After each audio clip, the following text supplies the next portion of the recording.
The NFL draft is fast approaching as I record this. It's almost a week away, and I'll be honest with you, I'm a little behind schedule on the prospects I want to watch film of and the corresponding content that I'd like to produce, either for YouTube or Twitter or Patreon. Nonetheless, I thought this was a video worth recording, so this morning I got up early and wanted to talk about the amount of pro-ready talent that Baltimore and the DMV areas are putting forth for the 2024 draft. If you're unfamiliar with the term DMV, DC, Maryland, and Virginia, the Mid-Atlantic region comprising I-95, basically from Baltimore all the way down to Northern Virginia. When you talk about that area, whether it's private schools, public schools, there's a ton of talent in this draft that's going to be taken in the first 3 rounds. Starting with Caleb Williams, obviously, is the consensus number one pick. Baltimore and DMV are highlighted up and down the draft. There's going to be players from the area who I probably don't even mention in the video or I neglect, so forgive me for that. Let me know in the comments section if there's guys that I forgot. And I think that really illustrates how much talent there is being put out by the likes of the high school conferences, some of which I'll mention, the SMAC, the Southern Maryland Athletic Conference, Montgomery County, PG County Public Schools, like I'll mention a few, Wise and Bowie in PG County, and finally all the high level private schools that have been putting out pro talent in multiple sports for years. Good Counsel, Gonzaga, Friends is in this issue, and then St. Francis, obviously. I think there's talent that's deployed up and down the draft from other major metro areas in the U.S. Briefly was able to research and find obviously a number from Florida and Texas and California, like you would expect. But for my money, the area that we're talking about today, which is I-95 exit 109 in Maryland, on down to Northern Virginia, basically where Blake Corum is from, it matches or exceeds all others, in my opinion, in football and often in basketball. For real, if you're a Ravens fan or a Lions fan, and you have little area of or little knowledge, excuse me, of the last thing I just mentioned, basketball. Check out PG County, where players like Kevin Durant, Len Bias, and others are from. This year's list, I think, is notable, and that's why I wanted to do a standalone video on it, since I have some knowledge of a few of these players, and that either came from having seen them as high schoolers, maybe once, or heard of them, or just their film in my pre-draft prep, and then realizing where they're actually from. I rarely get to watch college football during the season, so forgive me if I'm late to the game here and other people have already covered this. I'm sure other people have already covered the guys that we're going to start with first, which is Caleb Williams and Olu Fashanu. There's at least 3 first round draft picks in this area potentially. Basically, you're talking about a 100-mile area northeast to southwest of it. But Williams and Fashanu are actually high school teammates, which is crazy. They went to the same high school in DC, Gonzaga private school, and they teamed up for, some of you may remember, a really memorable conference championship, the WCAC, that went over DeMatha in 2018. If you're unsure of what I'm talking about, or maybe you have some knowledge of it, look, they were able to beat DeMatha in 2018 when Williams was a sophomore on a last-second Hail Mary from like 55, 60 yards away. And in that game, DeMatha had multiple NFL defenders on the field on that very snap, including 2 guys who start at safety in the NFL right now were on DeMatha's secondary in the end zone when Williams heaved that ball down there. Like I said, that was his sophomore year. I believe he didn't play as a senior in 2020, like so many other areas or conferences that were shut down. Now here we are 5.5 years later, and there's an outside chance that Williams and Fashanu end up in the same draft being taken in the first top 10 picks. Now, the current ranges or projections, I should say, have Fashanu in that 11 to 14 range, so it might not work out. But really, it depends on picks 2 through 8. Fashanu is going to be there. Potentially, I think, should be drafted, in my opinion. It's pretty unbelievable. I couldn't find 2 teammates who were drafted in the top 10 or even top 15 of the same draft, to be honest with you. I went back and looked. I found certain guys that people thought were drafted together. Alex Smith and Reggie Bush played at Helix High School. They were drafted both, obviously, in the top 10, but a year apart. Smith in 2005 and then Bush in 2006. Interestingly, 2 other names that were drafted in the first round, teammates from high school, also played in college together. O.J. Simpson, yes, that O.J. Simpson, and his best friend Al Cowlings. They played high school together, and then junior college and at USC together, but they were drafted a year apart by both by Buffalo. So this would be amazing if you get two guys, in my opinion, that are taken in the top 10 as they should be.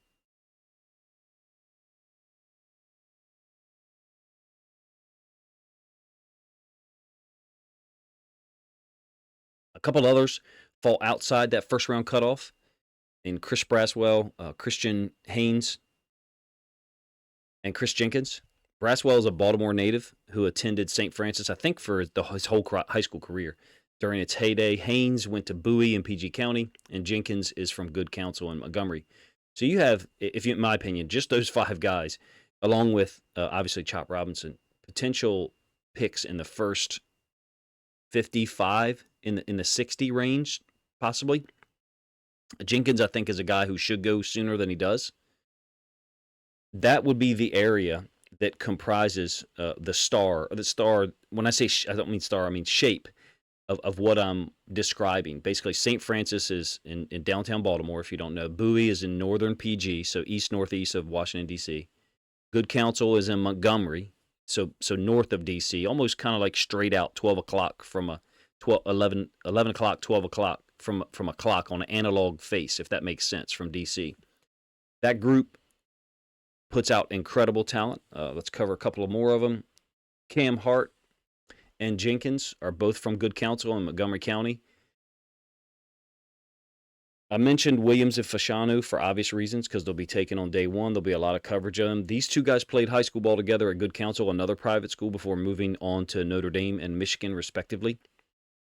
They're both really refined and versatile defenders at their positions, if you ask me.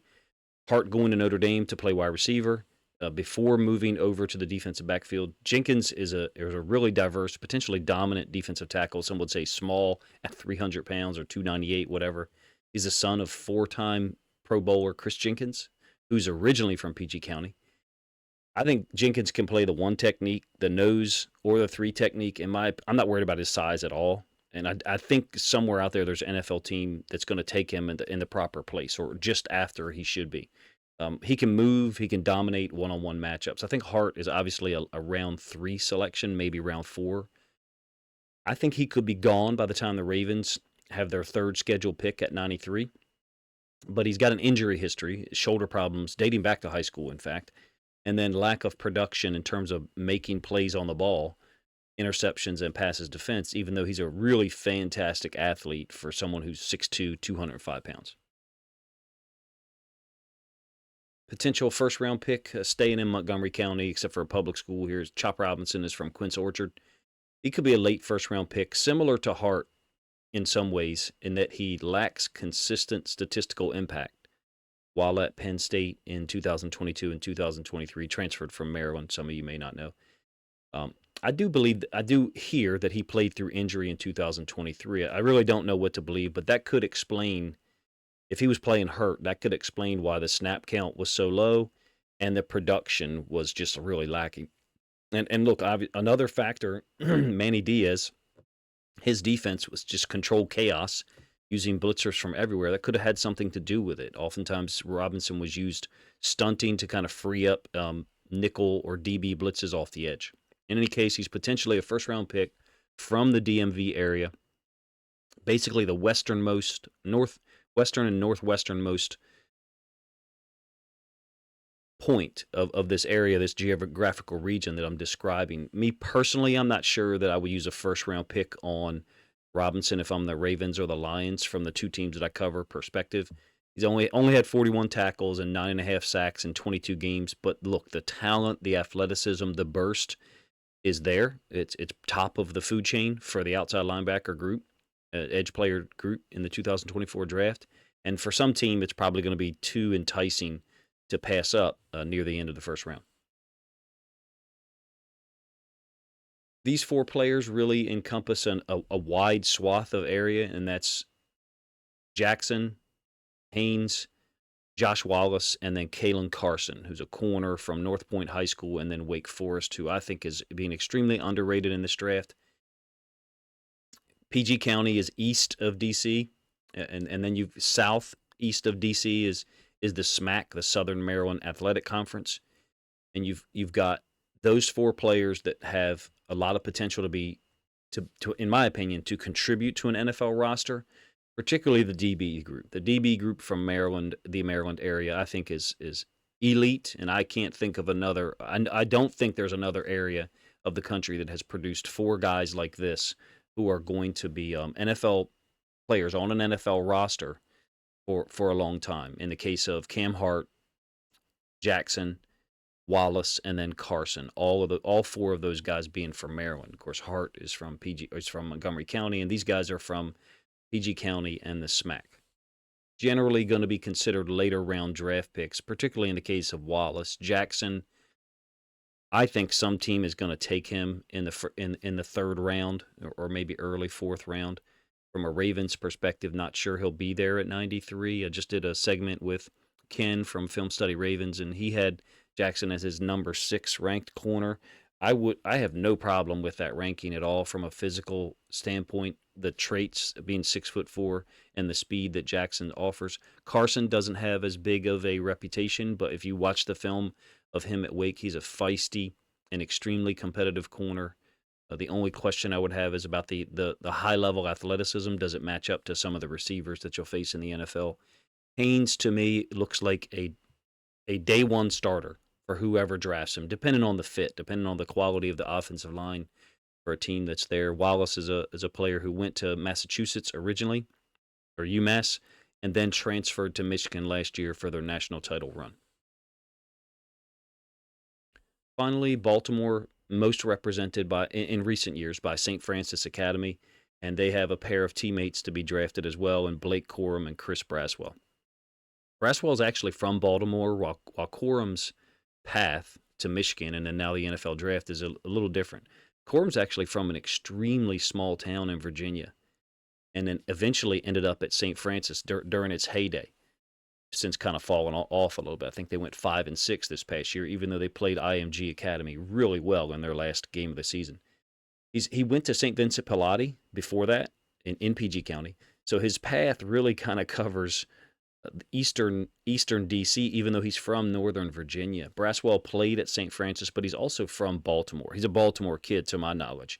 I believe he went there his entire year, unlike many of the St. Francis players who kind of transfer in after they've proven their worth after a year or two in high school.